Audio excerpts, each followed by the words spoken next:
Volám sa Eva Bito. V dnešnej časti lekcií výuky spevu si budeme hovoriť o brumende. Anglicky povedané walk of fry. Brumendo je najspodnejšia časť nášho hlasového registra, ktorá nám vzniká pod hrudným hlasom. Dáme si príklad toho, ako sa nemá spievať. Keď počujeme speváka spievať I don't know you, but I want you, tak sa nám to nepáči, samozrejme, veď to celé znie na dychu. Ten spevák absolútne nespája hlasivky. Čiže najkrajšie nám to bude znieť, keď si to nasadíme brumendom, čiže jemným spájaním, a zaspievame si príklad, ako to má znieť. I don't know you, but I want you, all that more for that.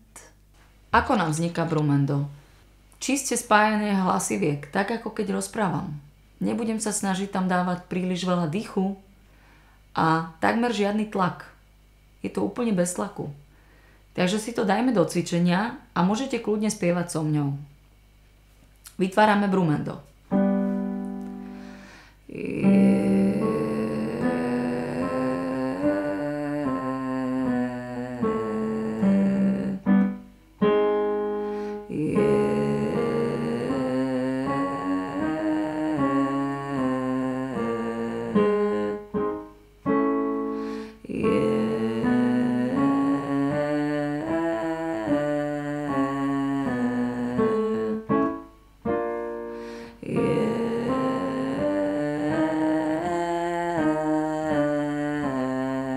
Úplne jemne, áno?